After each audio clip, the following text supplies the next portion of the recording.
Today, I'd like to offer you a practice for when you're feeling very stressed and anxious about something that worries you, something that you think could happen, but you're not sure of how it's going to turn out, but it's a dominating thought that worries you all the time.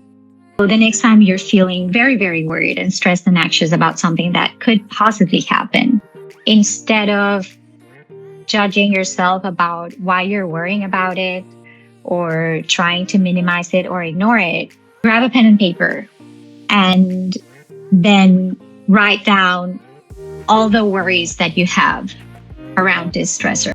Write down a list of like the top 5 things that are stressing you out and worry right now. From, am I going to have time to go grocery shopping tomorrow, to the possible, diagnosis that your child may have from something that is hurting, to a real concern at work. Just write it down. And then circle the top 3 things that stress you the most. And then take each one separately and really take it to court. Then let's say this event that could possibly happen that is stressing you out at work, and let's call this event X.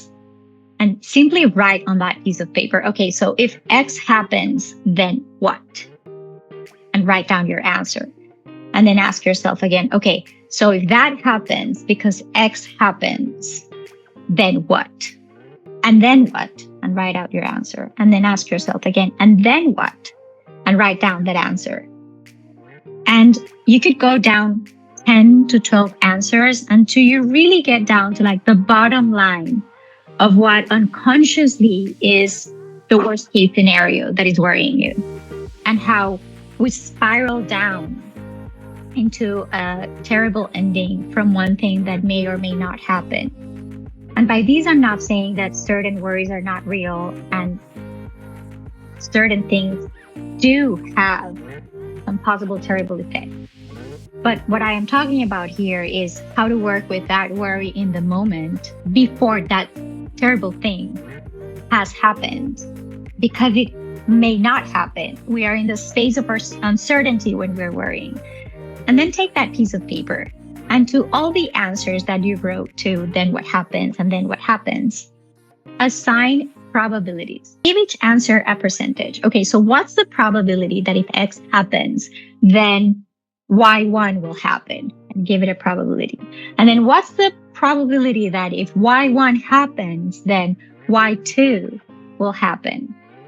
And then what are the chances that if Y2 happens because X happened and Y1 happened and Y2 happened, then Y3 will happen? And then take a look at all those percentages that you assigned. And you will realize that not all the realities that exist in your mind are that probable. But you will also feel more in control. Because one of the things that happens when we are feeling very anxious, very stressed, is that at some point, emotions start running so high that our rational thinking brain, our strategizing brain, our more objective portion of the brain, which is our prefrontal cortex, at some point it can turn off. And so we're operating from emotional centers. And we're not involving, that more logic, rational part of our brain that can look at options and compensate or evaluate. But when we sit down to write down that list and assign percentages, we are allowing that part of our brain, which is our prefrontal cortex, to turn back on and start working in our favor, to create that synchrony in all the circuits and synapses and areas of our brain to really bring us to a better place. So the next time you're feeling anxious, you're feeling stressed, you're feeling worried, write down the things that worry you, circle the top 3, then ask yourself, if this happened, then what happens, and then what, and then what? Assign probabilities, and then tell me how you feel. I'm Alejandra Molina, founder of The Bliss Well. Here, I want to give you skills, offer you practices to create more well-being in your lives, to master emotions, and to work with stress. I'm a positive psychology coach. I'm an executive coach and well-being coach, and I'm a mindfulness teacher. And I'm here to bring you multiple skills and tools and knowledge so that you can really take control of your life and move north of neutral into a more flourishing, happy life. Thank you, and I'll see you in a future video.